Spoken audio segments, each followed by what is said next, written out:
Aku buat sengsara suamiku yang ketahuan selingkuh. Buat yang sudah subscribe semoga rezekinya lancar ya.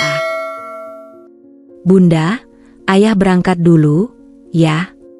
Suara Arman, Mas Arman, terdengar tenang saat dia meraih kunci mobilnya di meja kecil dekat pintu. Aku tersenyum sambil melambai ke arahnya. Iya, Mas. Hati-hati bawa mobilnya. Nanti sore mau dimasakin apa? Arman menoleh sebentar dan tersenyum tipis. Udahlah, Bunda, gampang nanti aja. Kalau Bunda repot, pesan makan aja nanti. Aku mendekat sambil mengecup pipinya sekilas. Kayaknya juga hari ini aku bakalan sibuk, soalnya banyak pesanan masuk. Yudah, Bunda, ayah berangkat dulu, takut telat. Arman meraih tanganku sebentar sebelum melangkah ke pintu. Assalamualaikum. Waalaikumsalam, jawabku pelan sambil melihat punggungnya menghilang dari pandangan. Setelah pintu tertutup, suasana rumah kembali hening. Dari luar, kehidupan kami mungkin terlihat sempurna. Sebuah keluarga kecil dengan 2 anak yang manis, rumah yang nyaman, dan kondisi finansial yang cukup baik. Namun, seperti yang orang sering bilang, tidak semua yang terlihat sempurna itu benar-benar sempurna. Oh iya, namaku Wanda.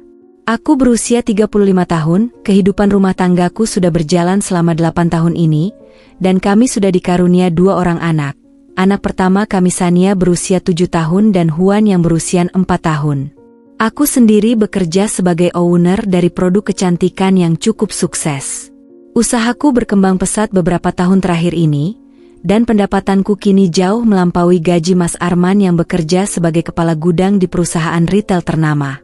Namun, aku memilih untuk tidak mengungkapkan fakta itu pada Mas Arman. Bukan karena aku ingin berbohong, tapi lebih sebagai langkah berjaga-jaga. Aku sering berpikir, bagaimana jika suatu saat sesuatu terjadi? Karena aku merasa sudah banyak yang berubah dari diri Mas Arman sekarang. Memang benar hidupku mungkin tampak sempurna di mata banyak orang, terutama keluarga dan teman-temanku. Mas Arman dikenal sebagai pria yang penuh kasih sayang dan perhatian. Di luar, ia tampak sebagai sosok suami yang bertanggung jawab, memberikan kenyamanan dan stabilitas bagi keluarga kami. Tapi hanya aku yang tahu, di balik senyuman dan sikap manisnya, ada sisi gelap yang sering membuatku cemas. Mas Arman kadang bersikap sangat baik, penuh perhatian, dan lemah lembut. Namun, di waktu lain, dia bisa berubah drastis. Ledakan amarahnya datang tiba-tiba, tanpa alasan yang jelas. Hanya satu kata atau satu perbuatan kecil yang tidak ia sukai, dan seluruh suasana rumah bisa berubah menjadi tegang. Anak-anakku, Sania dan Huan, mungkin terlalu kecil untuk memahami ketegangan ini, tapi aku sering mendapati diri merasa ketakutan saat sisi temperamental Mas Arman muncul. Ketika dia sedang marah, aku selalu merasa seolah ada jurang yang semakin lebar di antara kami. Tatapan matanya dingin dan suaranya keras, membuatku merasa kecil dan tak berdaya. Ketakutan inilah yang membuatku selalu waspada. Bukan hanya dalam hal kecil, tetapi juga dalam urusan besar seperti keuangan. Karena itu jugalah aku merahasiakan pendapatanku dari produk kecantikan yang kukelola. Bukan hanya itu, aku juga menyembunyikan kenyataan bahwa rumah yang kini kami tinggali sudah lunas, dan sertifikatnya atas namaku. Mas Arman tidak pernah tahu bahwa aku telah melunasi cicilan rumah itu dengan hasil keringatku sendiri. Ini bukan masalah ego atau ingin merasa lebih hebat dari suamiku. Ini adalah langkah pencegahan, langkah berjaga-jaga jika suatu hari sisi temperamentalnya menjadi lebih buruk. Aku tahu, sikap seperti ini mungkin terdengar penuh curiga. Tapi setelah bertahun-tahun mengamati perubahan perilakunya yang tidak menentu, aku merasa harus mengambil langkah ini demi masa depan anak-anak dan diriku sendiri. Yang membuatku semakin bingung adalah pengelolaan keuangan Mas Arman. Dia sering menyebut bahwa gajinya sebesar 10 juta rupiah per bulan, tapi dari jumlah itu, hanya 3 juta rupiah yang ia berikan padaku untuk kebutuhan rumah tangga. Sebagai istri yang mengurus rumah dan anak-anak, Aku selalu bersyukur dengan apapun yang dia berikan. Aku tidak pernah mengeluh atau mempertanyakan soal uang. Tapi, yang membuatku curiga adalah kenyataan bahwa meskipun hanya memberikan 3 juta rupiah untuk kebutuhan rumah, Mas Arman sering kehabisan uang sebelum akhir bulan. "Mas, kok uangnya cepat habis, ya?" Tanyaku suatu hari dengan nada setenang mungkin, mencoba menutupi rasa curigaku. "Ah, Bunda, ya namanya hidup di Jakarta, biaya makan siang di kantor, bensin, kadang ada keperluan mendadak ya habis gitu aja," jawabnya sambil tertawa kecil. Jawabannya terasa datar, dan anehnya, tidak membuatku lega. Dari 10 juta rupiah, seharusnya sisa 7 juta rupiah cukup untuk memenuhi kebutuhan pribadi dan sedikit tabungan. Tapi anehnya, dia seringkali tampak kesulitan keuangan. Kadang dia bahkan meminjam uang padaku. Alasan yang dia beri adalah untuk biaya mendadak di kantor atau membantu teman. Alasan yang mungkin terdengar masuk akal, tapi semakin lama, terasa semakin janggal. Satu malam, setelah anak-anak sudah tertidur, aku duduk termenung di kamar, memikirkan semua ini. Perasaan takut dan cemas terus menghantuiku. Apa yang sebenarnya terjadi? Mengapa suamiku yang dulu selalu jujur dan penuh perhatian kini berubah menjadi sosok yang sering marah-marah tanpa sebab? Mengapa uangnya selalu habis padahal dia hanya memberi aku sedikit? Pertanyaan-pertanyaan ini berputar-putar di kepalaku, tapi aku tak berani mengungkapkannya secara langsung. Aku takut bahwa pertanyaan-pertanyaanku akan memicu kemarahannya lagi. Malam itu, langit di luar jendela kamar tampak kelabu, mendung bergelayut seakan mengancam akan menurunkan hujan deras. Angin dingin bertiup pelan, membuat suasana malam menjadi semakin mencekam. Anak-anak sudah tertidur lelap di kamar mereka, Sania dengan boneka kesayangannya dan Huan yang berbalut selimut tebal. Aku duduk sendirian di ruang tamu, menunggu Mas Arman pulang. Biasanya, dia pulang tepat waktu, tapi malam itu terasa aneh.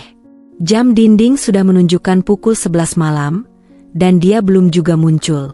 Telepon genggamku sesekali bergetar, bukan dari suamiku, melainkan pesan-pesan dari klien yang memesan produk kecantikan yang aku kelola. Keresahan mulai merayap.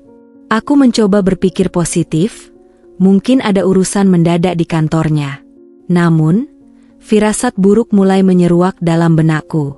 Saat jarum jam melewati angka 12, akhirnya aku mendengar suara pintu garasi yang terbuka, diikuti langkah berat menuju pintu masuk.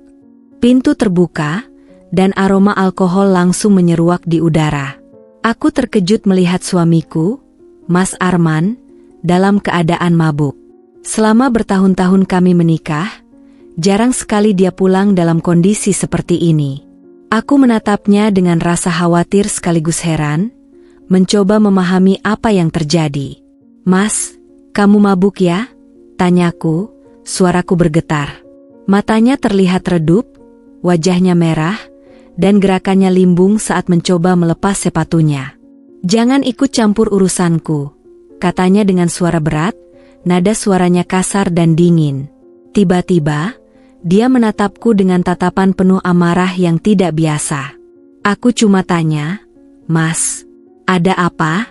Kenapa mabuk sampai begini?" Aku mencoba tenang, namun hatiku berdebar kencang. Suasana semakin tegang. Dia mendekat, dengan langkah yang terhuyung-huyung, sebelum tiba-tiba tangannya melayang ke pipiku. Tamparan keras itu membuatku terhuyung ke belakang. Rasa sakitnya bukan hanya fisik, tetapi juga emosional. Aku terkejut. Bahkan nyaris tidak percaya bahwa suami yang selama ini kuanggap penuh kasih bisa melakukan hal sekeji ini. Sakit di pipiku perlahan menyebar ke seluruh hatiku. Air mataku hampir jatuh, tapi aku menahannya. Di depan mataku, suamiku sendiri perlahan berubah menjadi sosok yang tidak kukenal. "Mas, kenapa kamu seperti ini?"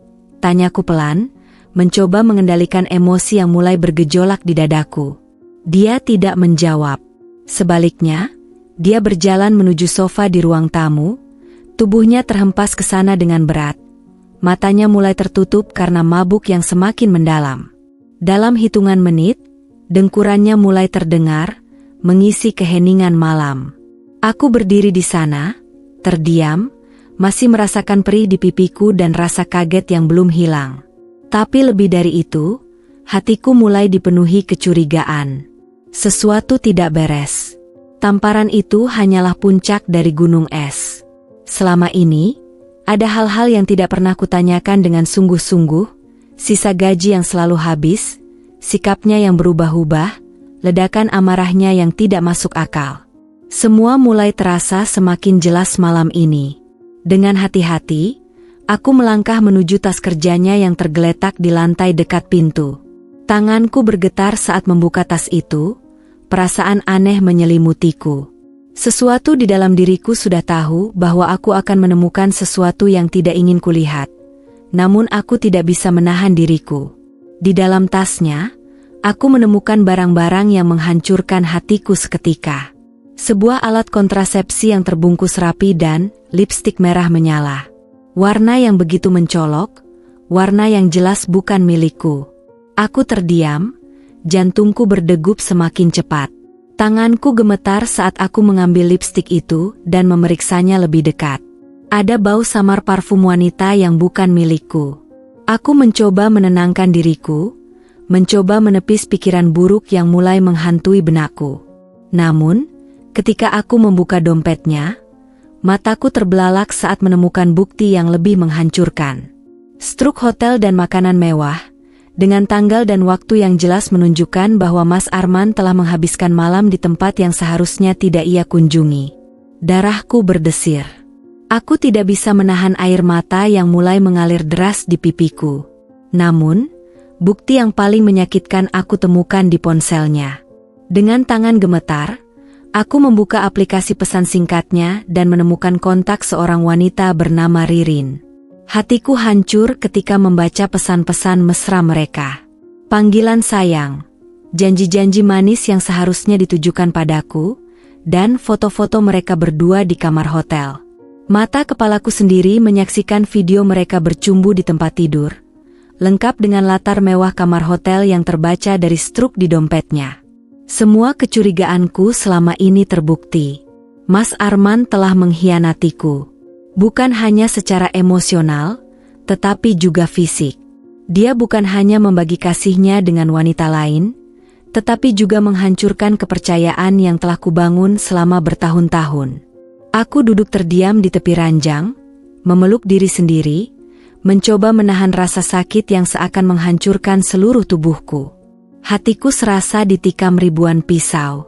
Aku tidak hanya merasa dikhianati, tetapi juga dibohongi dengan cara yang periring kejam. Malam itu, aku tahu bahwa semuanya telah berubah. Hidupku tidak lagi sama, dan pernikahan yang selama ini kukira harmonis ternyata hanya ilusi. Tapi aku menahan diriku. Aku tidak akan menyerah begitu saja. Aku tidak akan lari dari kenyataan ini. Sebaliknya, aku akan menghadapi ini dengan cara yang akan membuat Mas Arman merasakan sakit yang sama seperti yang kurasakan malam ini.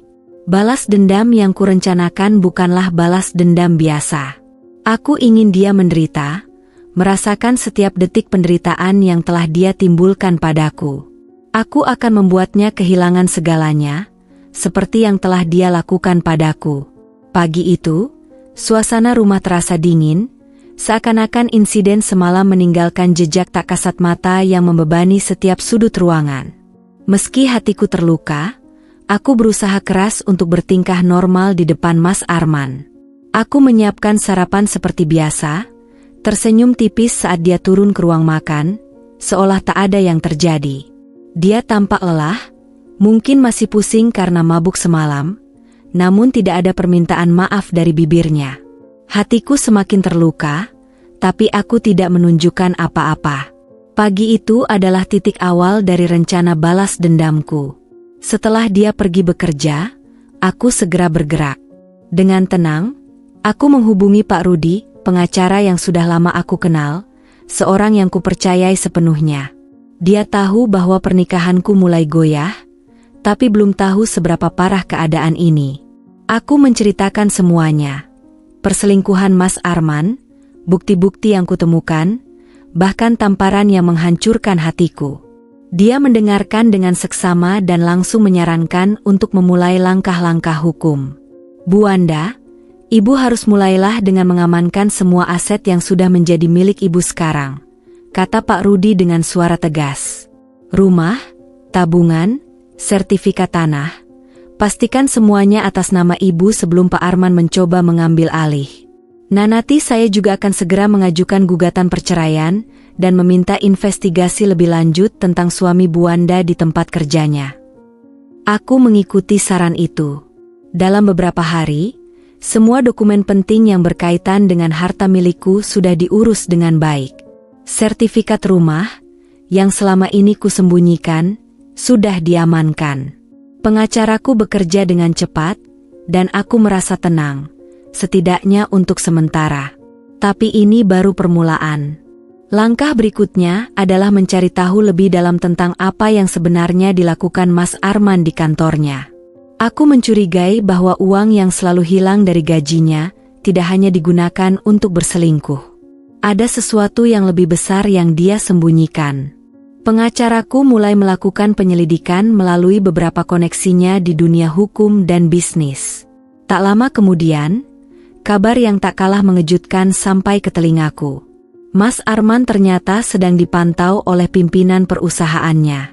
Dia diduga terlibat dalam korupsi, bekerja sama dengan beberapa anak buahnya untuk menyalahgunakan dana perusahaan. Kerugian yang mereka timbulkan tidak main-main, mencapai 100 juta rupiah. Mereka menggunakan sistem keuangan perusahaan untuk mengalihkan dana secara diam-diam. Mas Arman mungkin masih belum tertangkap, tapi jejaknya sudah terendus oleh manajemen perusahaan. Aku terkejut mendengar berita ini, tetapi di saat yang sama, aku merasa semakin yakin dengan keputusanku. Bukan hanya dia mengkhianatiku secara emosional, tetapi juga secara moral.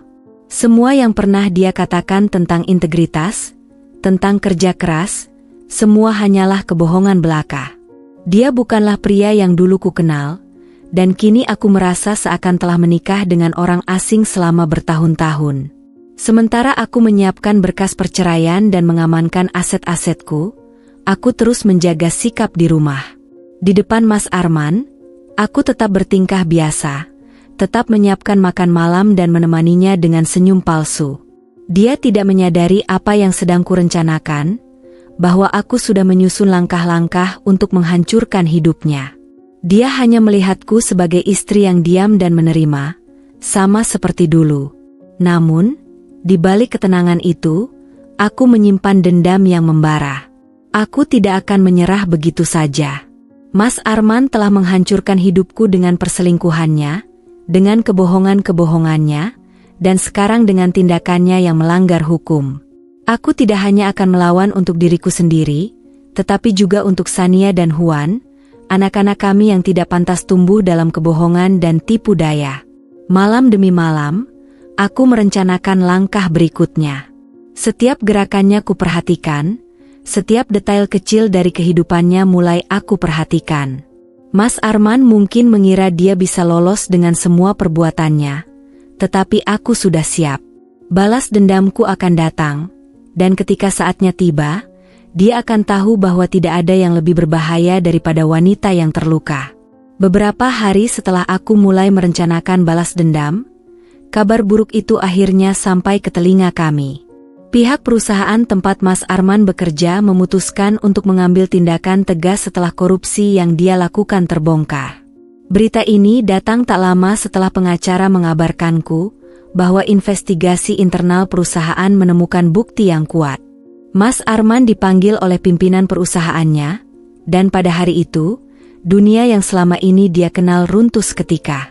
Malam itu, ketika dia pulang, aku bisa merasakan aura kehancuran yang dibawanya. Langkahnya berat, wajahnya kusut, dan matanya kosong seperti seseorang yang telah kehilangan arah hidup. Dia melempar tas kerjanya ke sofa tanpa berkata apa-apa, lalu duduk di meja makan dengan wajah yang lelah. Aku mengamati setiap gerakannya dengan tenang, seperti seorang aktor yang sudah hafal naskahnya. Hatiku dingin, sudah terlalu banyak luka yang dia torehkan, dan malam ini adalah saatnya dia merasakan apa yang telah aku rasakan selama ini. Wanda, semua ini sudah terbongkar. Suaranya parau, hampir tenggelam dalam keputusasaan.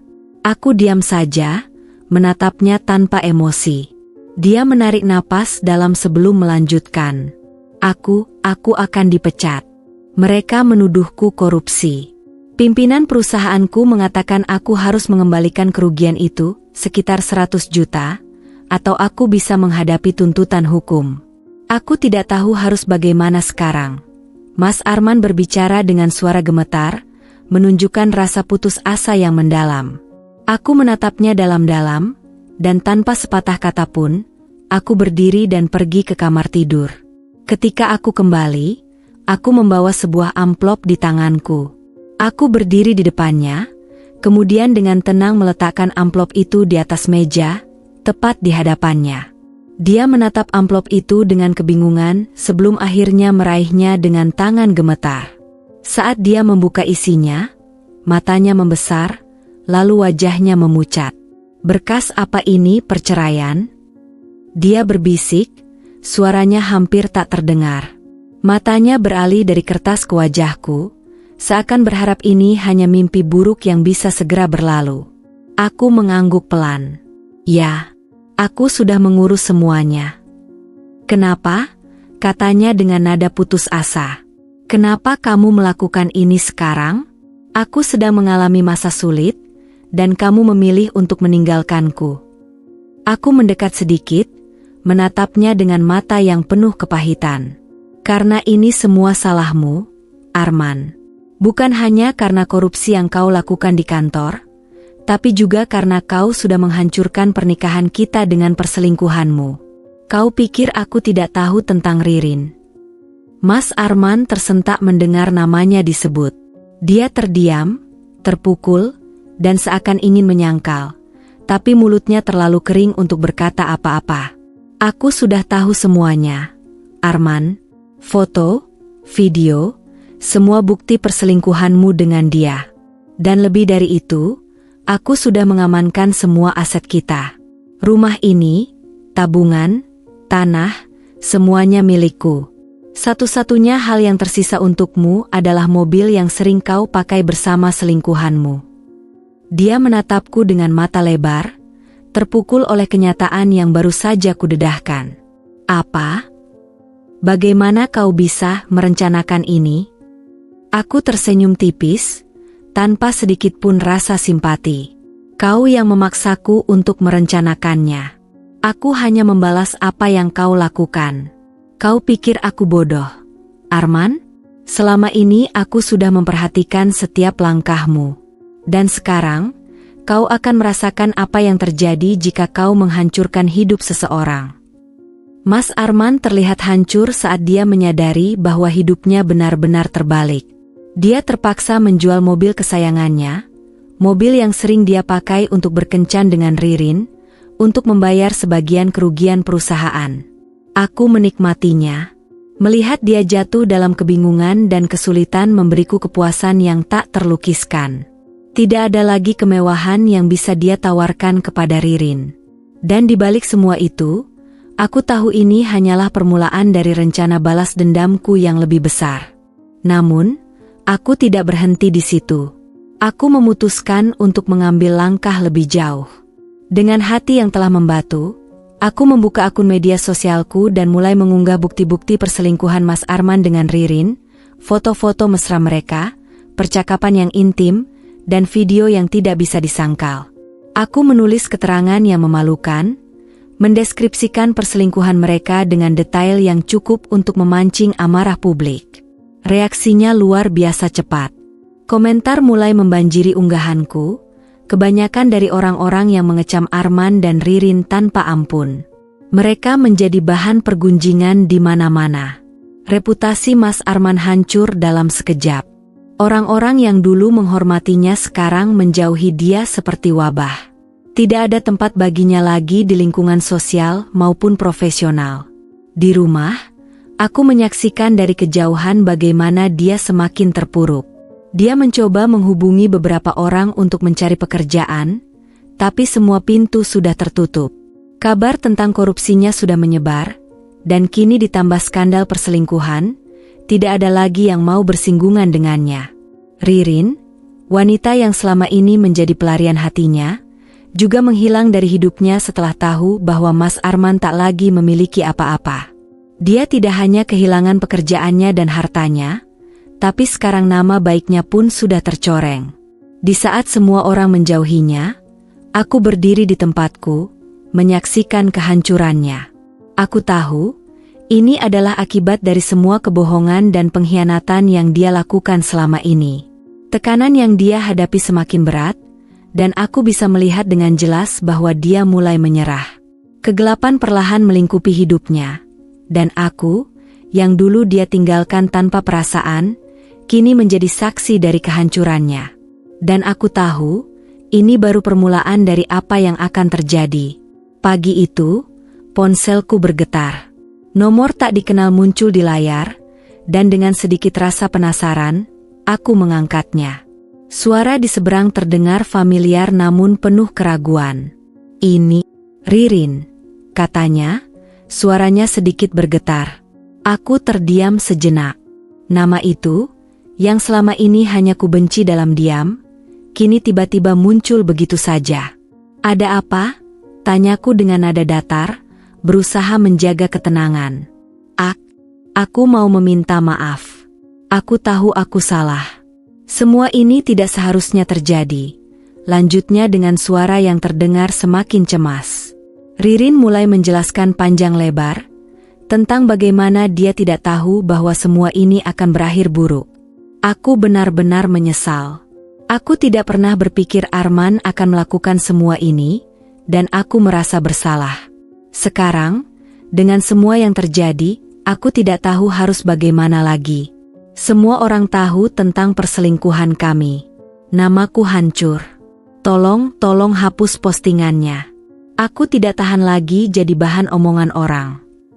Aku mendengarkan setiap kata-katanya tanpa sedikit pun belas kasihan. Penyesalannya hanya muncul setelah semua runtuh di hadapannya. Setelah Arman bangkrut, setelah reputasi mereka berdua terjun bebas, dan setelah seluruh lingkungan sosial mencemarkan nama mereka. Dia meminta maaf, bukan karena benar-benar menyesali perbuatannya, tetapi karena dia tak mampu menahan tekanan. Aku menekan rasa marah yang masih ada dalam diriku. Penyesalanmu datang terlambat, Ririn. Semua ini sudah terjadi karena kalian berdua. Sekarang kalian merasakan akibat dari apa yang kalian lakukan. Aku tidak akan menghapus apapun. Ini bukan sekadar soal nama baik yang tercemar, ini soal harga diriku yang kau injak-injak. Ririn terdiam. Aku bisa merasakan keputusasaannya, tapi hatiku sudah terlanjur dingin. Apa yang dia alami hanyalah sebagian kecil dari rasa sakit yang pernah aku rasakan. Tidak ada simpati lagi yang tersisa untuknya. Aku menutup telepon tanpa memberikan jawaban lebih lanjut, membiarkannya terdiam di ujung sana, menelan pahitnya kenyataan. Setelah percakapan itu, aku kembali melanjutkan hariku seolah tak ada yang terjadi. Namun, di dalam rumah, keheningan yang mencekam semakin sering terasa. Mas Arman tidak lagi bekerja, dan kini dia benar-benar terlihat seperti pria yang telah kehilangan segalanya. Suatu malam, ketika aku sedang duduk di ruang tamu, dia datang dengan wajah kusut. Pandangannya kosong, dan tubuhnya terlihat lebih kurus dari biasanya. "Kau tahu, semua orang meninggalkanku," ucapnya tiba-tiba dengan nada rendah.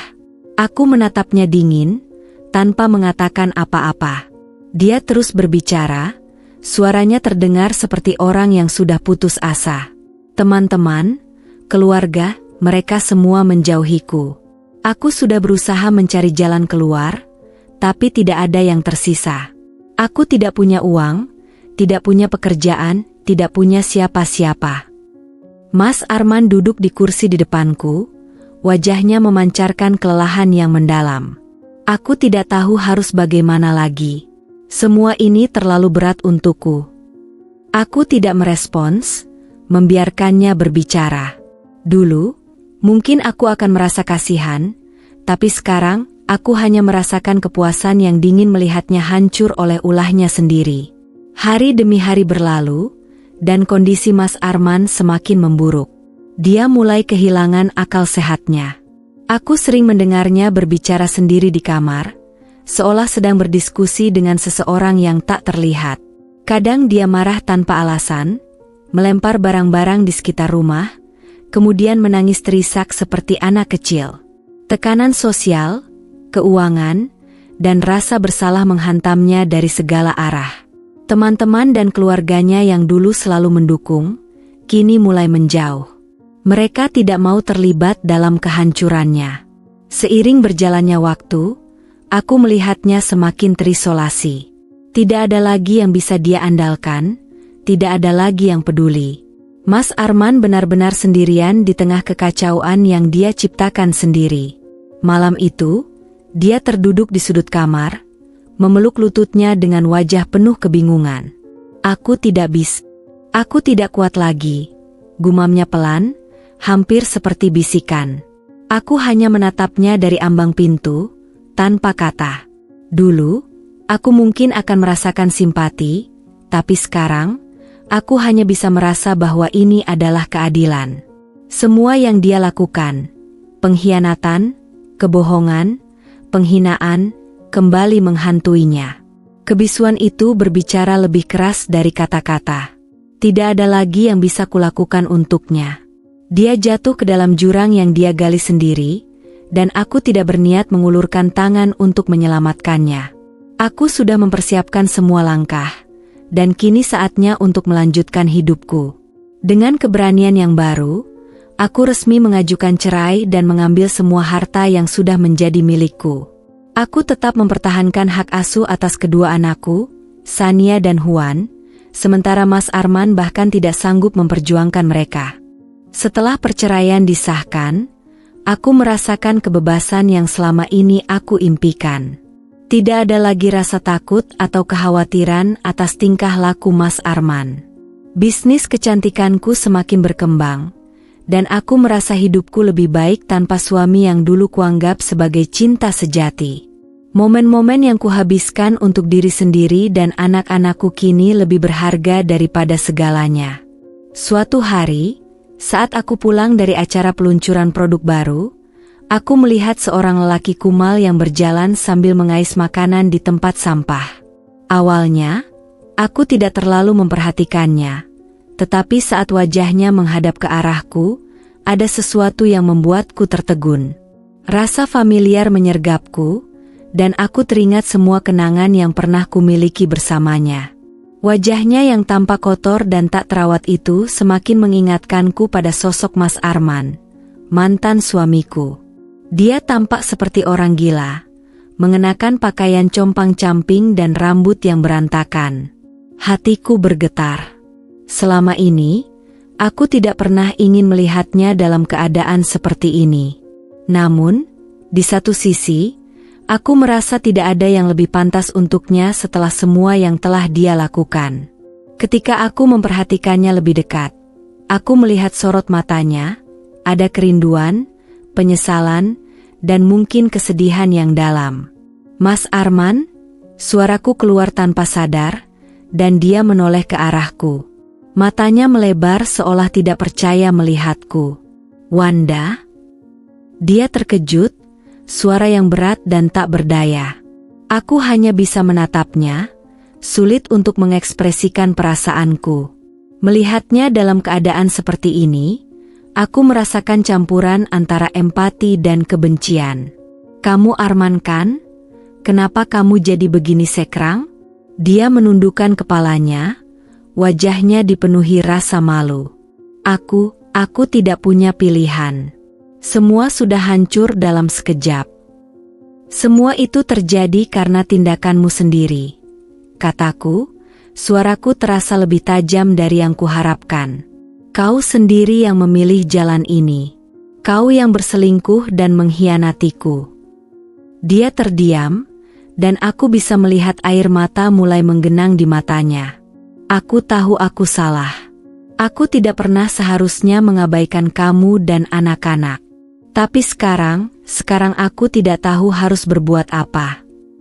Melihatnya dalam keadaan putus asa membuatku merasakan sesuatu yang tidak pernah kuharapkan, rasa iba. Namun, aku cepat-cepat menyadarkan diri. Ini bukan masalahku lagi, Arman. Aku sudah move on dan berusaha membangun hidup baru. Kau seharusnya juga melakukan hal yang sama. Dia mengangguk, seolah mengerti, tetapi aku bisa melihat bahwa harapan di matanya mulai memudar. Wanda, bisa kau bantu aku? Aku hanya butuh sedikit dukungan untuk bangkit kembali. Dukungan? Apa yang bisa kulakukan? Tanyaku dengan nada sinis. Kau yang harus bertanggung jawab atas tindakanmu. Tidak ada yang bisa menolongmu kecuali dirimu sendiri. Dia terdiam kembali, dan aku bisa merasakan suasana hatinya semakin kelam. Aku tidak berharap lebih dari ini. Hanya ingin kamu tahu bahwa aku menyesal. Aku merindukan keluargaku. Menyesal tidak akan mengubah apapun. Jawabku tegas, mencoba menahan air mata yang mengancam di pelupuk mataku. Kau sudah merusak semua yang kita bangun bersama. Sekarang, aku hanya ingin yang terbaik untuk anak-anak. Dan itu bukan lagi bersamamu. Aku melangkah pergi, meninggalkan Mas Arman dengan pikiran dan perasaannya sendiri. Saat aku menengok ke belakang, aku melihatnya terpuruk di tempat sampah. Wajahnya tertunduk dalam kesedihan. Di satu sisi, aku merasa lega bisa membebaskan diri dari segala beban emosional, tetapi di sisi lain, hatiku terguncang melihat seseorang yang pernah kucintai berada dalam keadaan seperti itu. Perjalananku belum sepenuhnya berakhir, tetapi aku tahu satu hal, aku tidak akan kembali lagi ke masa lalu. Kini, aku fokus untuk membangun masa depan yang lebih baik bagi diriku dan anak-anakku. Semua luka akan sembuh seiring waktu, dan harapan baru akan muncul. Dengan langkah penuh keyakinan, aku melanjutkan perjalanan hidupku, menjauh dari kenangan yang menyakitkan dan menyongsong masa depan yang lebih cerah.